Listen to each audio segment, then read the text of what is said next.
El Señor esté con ustedes. Lectura del Santo Evangelio según San Mateo. En aquel tiempo, cuando Jesús vio a la muchedumbre, subió al monte y se sentó. Entonces se le acercaron sus discípulos.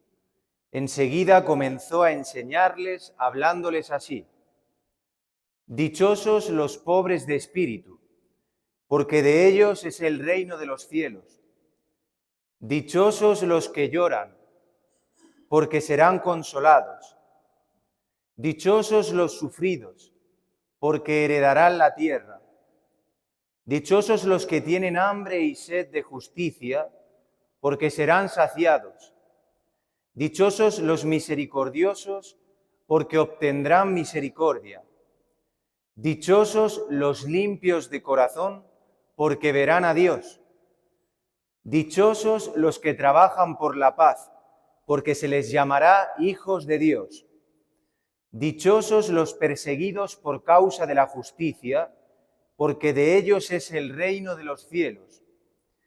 Dichosos serán ustedes cuando los injurien, los persigan y digan cosas falsas de ustedes por causa mía. Alégrense y salten de contento, porque su premio será grande en los cielos, puesto que de la misma manera persiguieron a los profetas que vivieron antes de ustedes. Palabra del Señor. Siéntense un momento, queridos hermanos.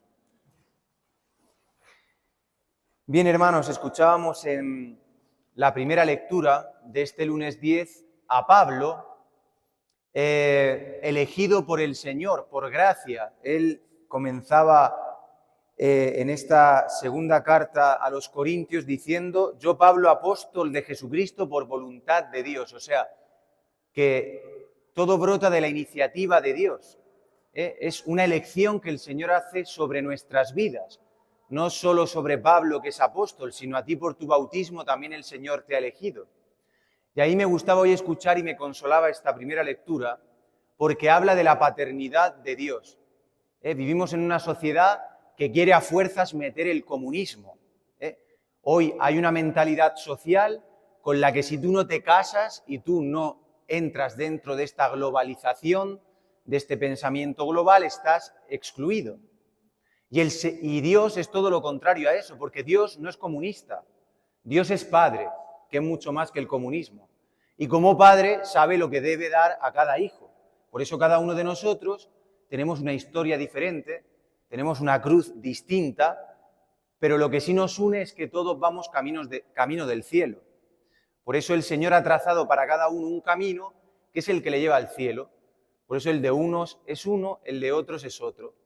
Y sin embargo, hoy vemos que la sociedad se alía para decir, como dice esta secta que hay brasileña del pare de sufrir, ¿no? Cero sufrimiento, no sufrimiento. Hay que alienarse. Y hay que llamar al bien mal y al mal bien para dejar de sufrir. Pues hoy, en el Evangelio y en la primera lectura, nos habla de otra cosa. A mí me llamaba la atención esto que hablaba de la paternidad de Dios y de la justicia de Dios, y que Dios conforte y consuela al hombre en su tribulación. Ya lo comentaba el otro día, pero es que me llamaba muchísimo la atención, ¿no? El caso de un niño de mi tierra, de mi ciudad en España, que ha muerto de un cáncer que tenía en el tálamo cerebral, con 8 años, un niño pues, muy bonito, ¿no? De una familia bien, y ha sido una noticia en España que ha salido en todos los medios de comunicación. Y sabéis que ahora en las noticias, en los medios de comunicación, se puede como comentar la noticia. Y a mí me impresionaba la cantidad de gente que hablaba de la injusticia de Dios y que acusaba a Dios, ¿no? Ponían al niño como un superhéroe y a Dios como el villano de la historia, ¿no?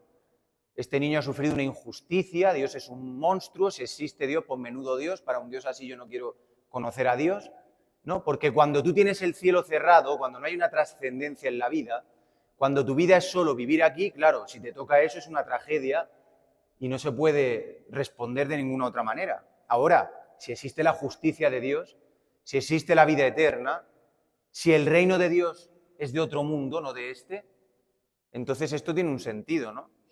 Por eso hoy el Señor que nos presenta en el Evangelio. Me llama la atención que esto está en el contexto del Sermón de la Montaña, que Mateo en los capítulos 5, 6 y 7 desarrolla, y esto está al inicio de este sermón, que compadecido de la gente dice que el Señor, movido a misericordia, les da esta palabra. Y a mí lo que me resulta curioso de todas estas bienaventuranzas es que muchas veces no se entiende, ¿eh? Hay obispos que no entienden esta palabra, hay sacerdotes que no entienden esta palabra, ya hay católicos y cristianos bautizados que no entienden esta palabra. Porque después de escuchar esto tú puedes salir de aquí hoy haciéndote un moralismo, ¿eh? Porque habla en casi todas las peticiones de la pobreza, ¿no? Como si, y mucha gente se escandaliza también frente a esta palabra, porque dice, no, pues yo no voy a ser pobre, entonces la iglesia no es para mí. Pero es que no habla de ese tipo de pobreza, ¿eh? Por eso aquí en Latinoamérica ha surgido esta teología de la liberación, ¿no? Que ha sido como una pandemia en toda Latinoamérica, cobra una fuerza especialmente más en unos países que en otros. Me refiero a la teología de la liberación, digamos, extrema, ¿no? Porque hay una parte que, digamos, pues más o menos, pero esta teología reduce la Iglesia a un lugar de ONG social que soluciona la vida de los pobres, y eso no es la misión de la Iglesia, ni mucho menos.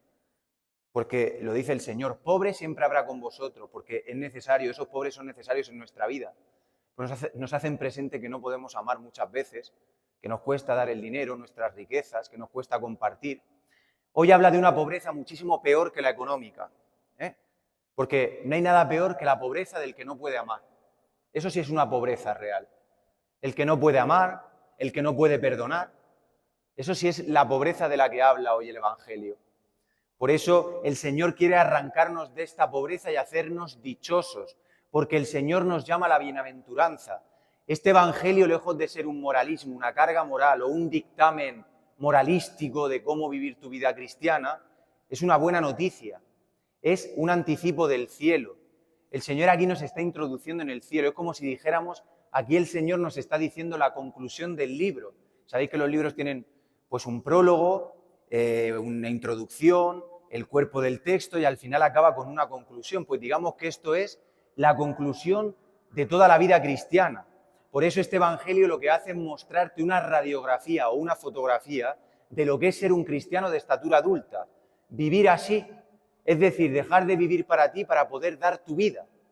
Porque ¿quién puede dar la vida? Quien la tiene. Si tú no tienes la vida, nunca podrás darla. Seguirás en litigio en tu matrimonio, seguirás afanado con tus hijos, desesperado, atribulado. Yo veo la gente cómo sufre con los hijos, porque se piensa que son su propiedad y como se les salen del redil, como no actúan como ellos quieren, se meten en una frustración existencial tremenda. Empezando porque no estudia la carrera que tú quieres, siguiendo porque se echa la novia que no te gusta, etcétera, etcétera, etcétera. Tú habías hecho un proyecto de vida para tu hijo y empiezas a descubrir que tú no eres Dios. Si no controlas ni tu vida, ¿cómo vas a controlar la de tu hijo? Por eso, este Evangelio pretende ponernos esta imagen del cristiano adulto. Por eso, hermanos, esto no es una carga moral ni una exigencia. Esto brota de la escucha de la voz de Dios. Cuando tú verdaderamente la palabra de Dios la has hecho tuya, poco a poco esta gestación en la fe se va dando en tu vida cristiana. Y esto se va cumpliendo. Y en eso se ve quién ha escuchado la voz de Dios y quién no. Porque muchas veces nos escudamos con una armadura de religiosidad en la que pareciera que vivimos unidos a Dios, pero en el fondo tú has hecho un Dios de tu vida, de ti mismo, y lo enmascaras con la pantalla de la Iglesia, con la pantalla del cristianismo, pero en el fondo tú vives como vive el mundo. El que te la hace, te la paga. Por eso el Señor hoy nos abre esto, nos habla a esta pobreza de espíritu. ¿Quién es el pobre de espíritu? El que se deja domesticar, el que se hace esclavo del otro, el que puede entregar su voluntad. Eso es un cristiano, el que sirve. Porque ha descubierto que la vida no está en guardártela, en acumular para ti, tus riquezas para ti, tus muebles para ti, tu casa para ti, tu negocio para ti, tu coche para ti. O sea, que fijaros qué oposición, qué contrariedad hay entre lo que Cristo propone y lo que la sociedad propone. Por eso la Iglesia es el antievangelio. Hoy la sociedad te habla de todo lo contrario. Acumula títulos, acumula éxito, acumula belleza, acumula una vida cómoda, el wellness, el bienestar. Desarróllate, crece, sé alguien. Por eso, esto que decía de la noticia de este chamaco, de este chaval, pues digo, a mí no me asusta que la gente piense así, es que lo entiendo que piensen así. Yo les comentaba, ¿no? Algunos que decían esto, digo, no pretendía ni hacer proselitismo, ni convencer a nadie, ni dije que era sacerdote, solo les decía, yo te puedo decir que yo en la cruz me he encontrado con Jesucristo, en carne propia, ¿eh? No te estoy hablando de teorías teológicas, ni por ser sacerdote, en mi vida cristiana. Yo he experimentado esto, que cuando se ha muerto mi padre de cáncer, a mí lo que me ha dado respuesta ha sido Jesucristo, no los discursos que me soltaban los amigos de mi padre diciendo, no pasa nada, verás que todo va a estar bien. A mí eso no me ha servido para nada. A mí me ha servido el consuelo que me ha dado Dios. La paternidad de Dios es lo que a mí me ha dado mi ser, lo que a mí me ha dado una columna vertebral, lo que a mí me ha dado un cimiento. Por eso se ve quien va arrastrando desde la infancia todas las cargas que tienes, las taras, las heridas, que nunca sanas y por eso eres como eres, estás siempre a la defensiva, no dejándote nunca doblegar, siempre tienes que llevar la razón, siempre se tiene que imponer lo tuyo, estás defendiendo todas esas heridas que tienes porque no han sido sanadas. Sin embargo, uno que se ha encontrado con este amor gratuito, pues puede descansar. Y como decía Santa Teresa, cuando perdiz, perdiz, cuando ayuno, ayuno. Cuando carestía, carestía y cuando abundancia, abundancia. Así vive el cristiano. Por eso no se trata de algo externo, hermanos, lo que está hablando hoy. Hoy no habla aquí de la pobreza de los que están en la calle. Habla de la pobreza que tienes tú, que por eso vives así, que todavía no has descubierto que el Señor no viene a robarte nada ni a dejarte pobre, que el Señor no ha venido eso, el Señor ha venido a darte la vida eterna, hermanos. Por eso, quien vive la religiosidad para que le vaya bien su vida, quien vive el cristianismo así en clave de religiosidad, pues vive en una frustración constante. Porque al final Dios eres tú y si hay un ser supremo tiene que hacer lo que tú dices. Y el Señor quiere arrancarnos de eso, que yo no estoy para hacerte soluciones de 3 al cuarto, que yo estoy para darte una vida. Y precisamente cuando viene la prueba, que tranquilo, que vendrá, porque yo le decía a la gente, es que eres este niño con 8 años, pero es que en 10 años eres tú con 57, que te va a dar otro cáncer también, ¿o qué? ¿Tú no te vas a morir? ¿O qué? Estamos constantemente tan alienados que postergamos la única certeza que tenemos en la vida, que es que un día nos presentaremos ante el tribunal de Cristo. ¿Por qué te afanas tanto en lo que piensan los hombres de ti? ¿Por qué te preocupa tanto? ¿Por qué no te miras hoy en estas bienaventuranzas y dices, esto se está dando en mi vida, se me está dando esto? No salir de aquí diciendo, voy a cumplirlo, ahora sí ya voy a ser un cristiano de primera, sino de verdad yo estoy escuchando la voz de Dios, verdaderamente yo estoy dejándome transformar por la palabra de Dios, o sigo en mis ideales y conceptos. Yo de verdad me impresiona y cada vez lo veo como con más nitidez esto. Hay gente que se pasa la vida en la iglesia y no cambia, y se piensan buenos, se creen cristianos de primera, pero ven la ceguera que tienen una venda y digo, ¿de verdad Dios se la quita o se quedan con la venda toda la vida en los ojos? Y se justifican, solo ven el pecado de los demás. Cuando es todo lo contrario, yo digo, lo primero que Cristo hace es hacerte entrar dentro de ti y hacerte ver cuántas veces has metido la pata en tu vida. Digo meter la pata por no decir otra cosa, más fuerte, porque nuestros pecados no son meteduras de pata, hay pecados que de verdad son Cristo crucificado.